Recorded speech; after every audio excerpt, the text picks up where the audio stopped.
मोगरा फुलला,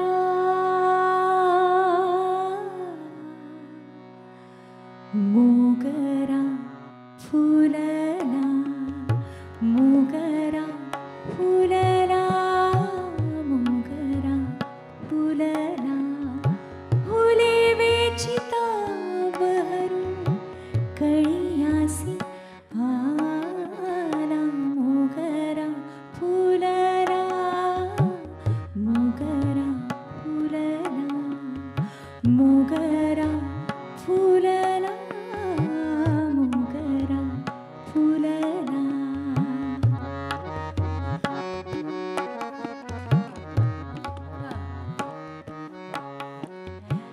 इवले सिरोप लावियले द्वारी, इवले सिरोप लावियले द्वारी, तयाचा वेलू गेला गगनाबिरी, मोगरा फुलला, मोगरा फुलला.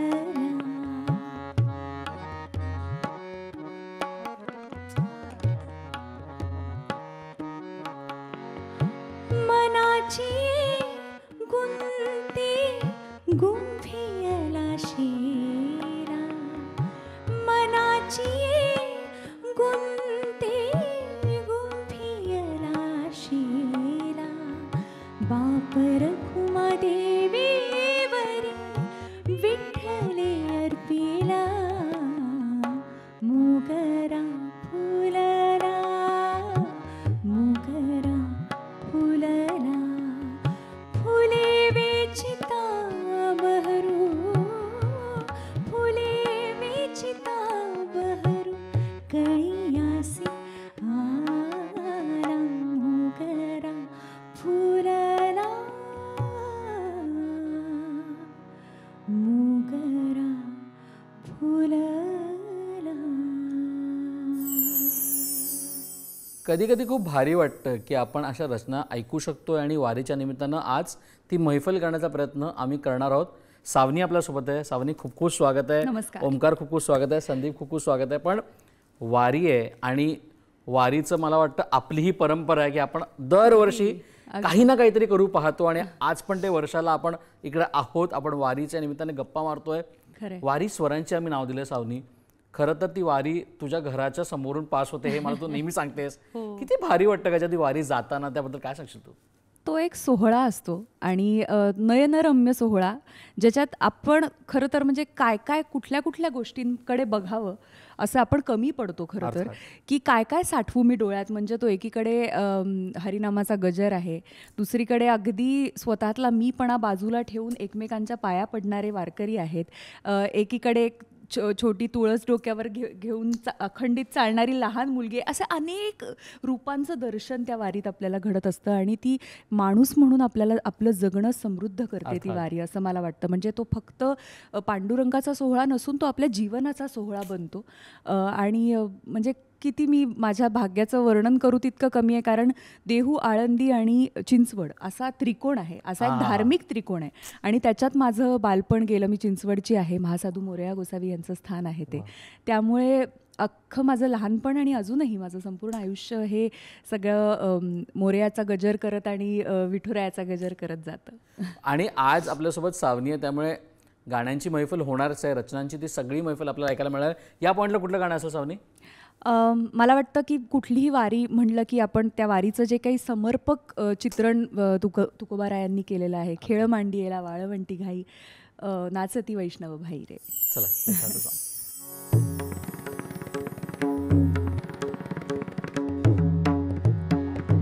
खेळ मांडियेला वाळवंटी घाई, खेळ मांडियेला वाळवंटी घाई, नाचती वैष्णव भाई रे, नाचती वैष्णव भाई रे. क्रोध अभिमान गेला पावटणी, क्रोध अभिमान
खूप भारी आणि खऱ्या अर्थानं खूप कमाल होतं हे सगळं. पण हे कमालच रचना आहेत ना सावनी, मला सांग ना, कारण आपण नेहमी गातो.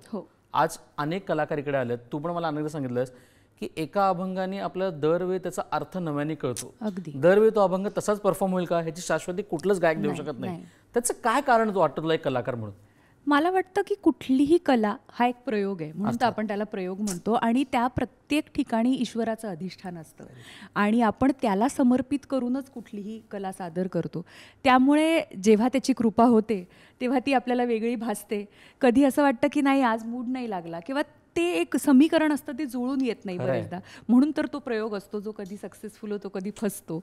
आणि ते सगळं मला वाटतं की त्याच्याच इच्छेने चालतं आणि त्याची जेव्हा कृपा होते तेव्हा एक वेगळी तल्लीनता आपल्याला अनुभवायला मिळते.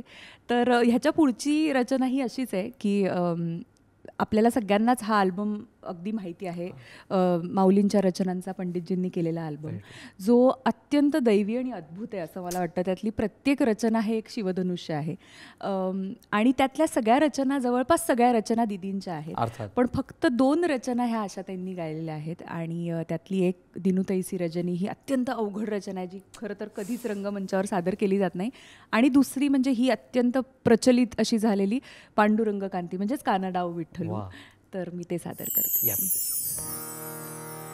पांडुरंग कांती दिव्य तेज झळकती, पांडुरंग कांती दिव्य तेज झळकती, रत्नकीय भाकती प्रभा, अगणित लावण्य तेज पुंजाळली, नवर्ण शोभा, कानडाव विठ्ठलू करनाटकू, कानडाव विठ्ठलू करनाटकू, येणे मजला वेला वेदू.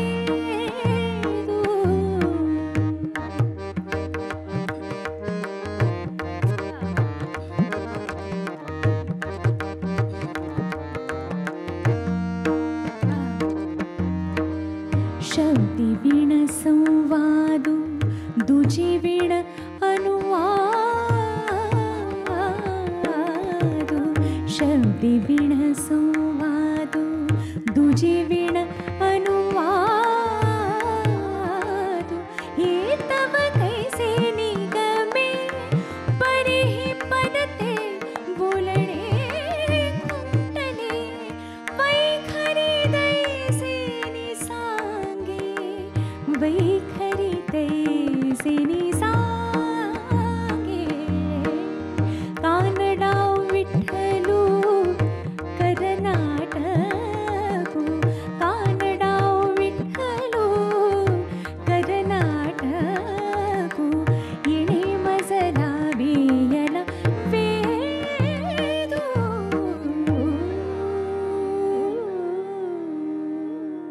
खूप भारी वाटतंय आणि खऱ्या अर्थानं सावनीसोबतची प्रत्येक मैफल ही भारीच असते, त्यामुळे आम्हा सगळ्यांना तो अनुभव मिळत असतो. पण सावनी, आपण नेहमी असं म्हणतो की एक पोतळीतून आपण अनेक गोष्टी काढले आणि आपण गायलो तर आपल्याला शिकायला मिळतं.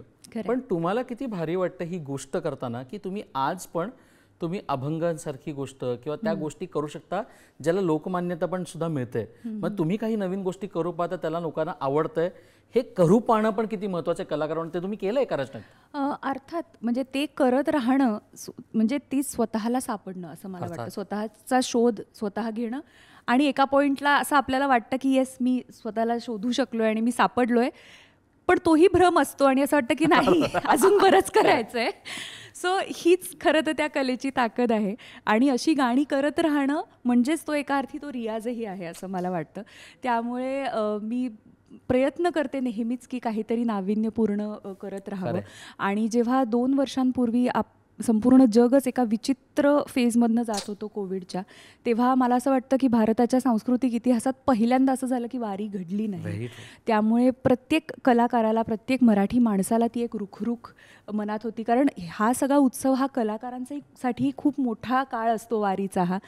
तर तेव्हा कुठेतरी मनानीच आपण पंढरपुरात पोचतोय की काय असं वाटत होतं. पण ती जी भावना होती ती जागरूक होती, जरी शरीराने तिथे जाता येत नसेल.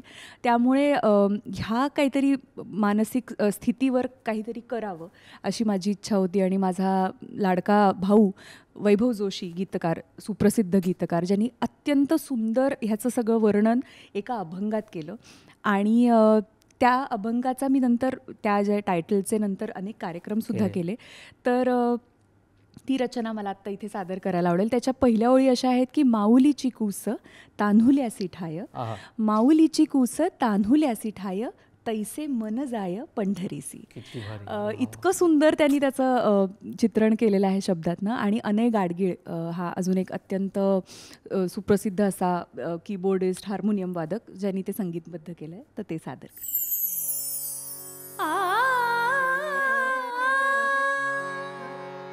माऊलीची कूस तान्हुल्यासी ठाय, माऊलीची कूस तान्हुल्यासी ठाय, तैसे मन जाय, हो तैसे मन जाय पंढरीसी.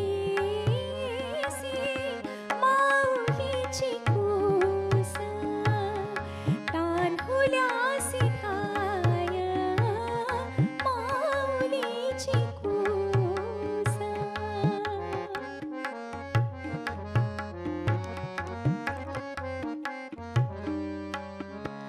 लोचनी झळाळी सगुणाचे रूप, लोचनी झळाळी सगुणाचे रूप.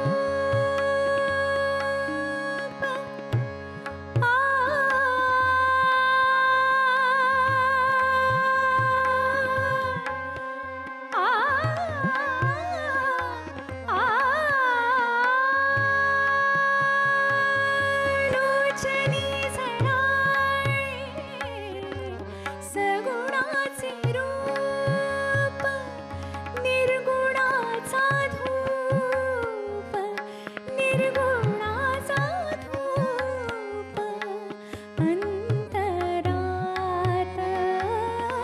माऊलीची कूस तान्हुल्यासी ठाय, तैसे मन जाय, हो तैसे मन जाय पंढरीसी. माऊलीची कूस तान्हुल्यासी ठाय, माऊलीची कूस. खरं तर ते असतं ना की आपण ऑलिम्पिक्समध्ये बघा आपण बघतो की एक बॅटन दुसऱ्या हातात पास होतं आणि तो पळत जातो. तसे हे बॅटन मला वाटतं एका कलाकारांकडून दुसऱ्या कलाकारांकडे ते पासच होत आहे. आणि ते आयुष्यभर राहणार आहे, कारण ते आपलं संस्कार आहेत आणि आपली संस्कृती आहे ज्याला आपण म्हणतो. या सगळ्यानुसार ना मला शेवटचा प्रश्न सावनी विचार, कारण आपण शेवटाकडे या कार्यक्रमात आलो आहोत. आपण नेहमी असं म्हणतो, तुम्ही आताच म्हटलं की तुमचं बालपण पिंपरी चिंचवडला गेलं, त्यामुळे तिकडचे संस्कार, वारीचे संस्कार तुमच्यावर अविरतपणे झाले. आज मी तुम्हाला विचार, तुमची पण लहान लेक आहे, कोणती गोष्ट तुम्हाला तिच्यापर्यंत पोहोचवायची असं वाटतं? अर्थात हाच जो सगळा ठेवा मला लाभलाय तो अर्थात तो नकळत लाभला. तेव्हाचा काळही तसा होता किंवा माझ्या आईबाबांचे कॉन्शियस एफर्ट्स होते असं म्हणू आपण. त्यामुळे माझ्यावर आता ही जास्ती जबाबदारी आहे की तो सगळा ठेवा मी पुढच्या पिढीपर्यंत त्याच प्युरिटीनी पास करावा, त्याच्यामध्ये भेसळ न करता. कारण आजकाल इतकं एक्सपोजर आहे लहान मुलांना, इतक्या विविध गोष्टी आहेत ज्यातल्या काही चांगल्या आहेत काही वाईट आहेत. त्यापासनं रोखून चांगलं तेच मुलांपर्यंत पोचवावं हा खरंच मोठा चॅलेंज आहे सर्वच पालकांसाठी. त्यामुळे मीही माझ्या परीने प्रयत्न करते. सगळ्यात मोठे प्रयत्न मी हे करते की तिला त्या वातावरणात ठेवणं. म्हणजे बरेचदा मुलं आपसुकच ॲब्झॉर्ब करत असतात गोष्टी जशा आपण केल्या आपल्या आईवडिलांकडनं. सो माझ्या हातात आत्ता तेवढंच आहे की तिला तिच्या व्यक्तिमत्वाला पूरक असं वातावरण देणं, जे मी करायचा प्रयत्न करते. खूप खूप धन्यवाद आज इकडे आल्याबद्दल. आणि दरवेळी ही परंपरा आपण जोपासतो आणि आपण ती ह्याच्या पुढे पण जोपासणार आहोत ह्याची गॅरंटी आम्ही सगळ्यांनी घेतलेली आहे. प्रेक्षक असं सावनी म्हटली की आपण काय पास ऑन करतो हे सगळ्यात जास्त महत्त्वाचं आहे. कारण जे आपण पास ऑन करतो ते नकळतपणेपेक्षा चांगलं पास ऑन करतोय का ह्याच्याकडे सगळ्यांचं लक्ष असेल आणि ते सगळ्या पालकांचं असेल. कारण शेवटी कितीही आपण पुढारलेलो झालो तरी संतांची रचना ही आपल्यापेक्षा जास्तच पुढारलेली असते. त्यामुळे त्याच्याकडे जरी लक्ष दिलं तरी आपण खूप पुढे जाऊ. खूप खूप धन्यवाद सावनी. आणि आता कार्यक्रम सांगता तुमच्यापासूनच करूया. येस, म्हणजे ह्या निमित्ताने एकच विठुरायाच्या चरणी मागणं करते आम्हा सर्व कलाकारांच्या वतीने की हेची दान देगा देवा तुझा विसर न व्हावा. क्या बात. आनंदाचे डोही आनंद तरंग, आनंदाचे डोही आनंद तरंग, आनंदाची अंग, आनंदाची अंग, आनंदाची अंग, आनंदाची अंग, आनंदाचे आनंदाचे डोही आनंद तरंग.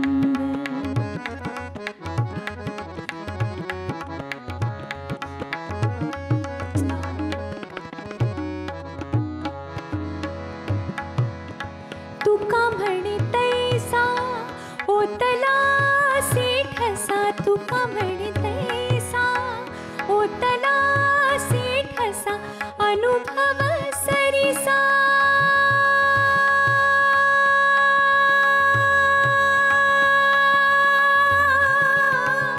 अनुभव सरिसा, मुखाला आनंदाचे डोही आनंद तरंग, आनंदाचे डोही आनंद तरंग.